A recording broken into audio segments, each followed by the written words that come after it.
Cláudio, eu leio um pouco o raciocínio, as palavras que o André dirigiu a nós, a nossa audiência neste momento, e se eu estiver interpretando errado, André, por favor, você me corrija imediatamente.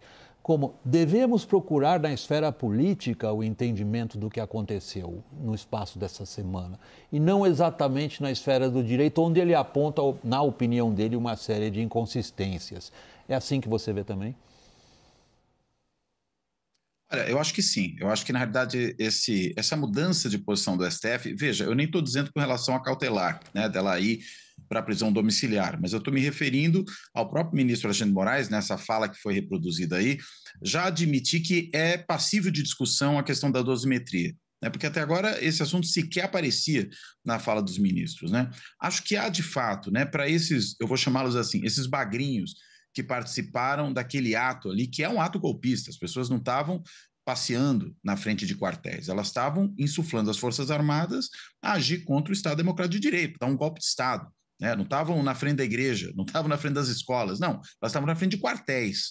Né? Então, evidentemente, há um elemento aí. Era um pedido de intervenção militar com finalidade de golpe de Estado, que aconteceu logo após o resultado da eleição, quando aquele grupo não estava satisfeito com o resultado da eleição, não queria aceitá-lo e queria uma solução de força para isso.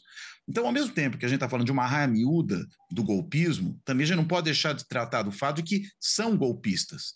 Né? Não são os líderes do movimento, não são os principais responsáveis, inclusive pela sua própria presença ali, porque foram insuflados a isso, né, por aqueles que não reconheceram o resultado da eleição, por aqueles que durante meses e meses, talvez anos, né, naqueles anos ali que antecederam o episódio do 8 de janeiro, falaram que a eleição seria fraudada, que a eleição de 2018 já tinha sido fraudada, que, portanto, não se podia acreditar naquele resultado, né, que a justiça eleitoral não era confiável, enfim, todo esse tipo de coisa. E aí produz aquele resultado.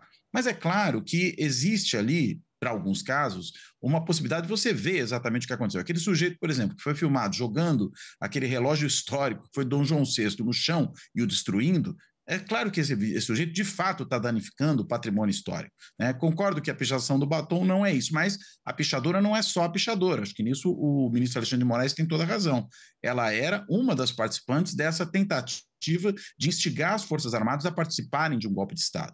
Mas, insisto, como se trata de uma raia miúda, me parece que as penas talvez estejam exageradas. E ao estarem exageradas, elas acabam fazendo com que, em vez da sociedade perceber essas punições como fazer justiça, percebem como uma aplicação draconiana de leis. E aí, consequentemente, começa a perceber aqueles que de fato cometeram crimes como pessoas que estão sendo, na realidade, vítimas de uma injustiça. Então, a dosimetria, na realidade, é importante, inclusive politicamente, não estou nem discutindo juridicamente, porque se ela for bem aplicada, né, se a dosagem das penas for adequada, ela vai fazer com que a sociedade reconheça legitimidade nessa decisão. Isso, claro, sem entrar em outros pormenores, né, que o doutor trouxe aqui, como é a questão das diferentes instâncias, onde esse crime deveria ser julgado, nem entrou tanto nesse pormenor, mas do ponto de vista do tipo de pena que está sendo aplicada a um certo participante desse processo, eu acho que realmente é preciso pensar em maior adequação, porque o risco que se corre é de ilegitimar todo esse processo, que é um processo importante,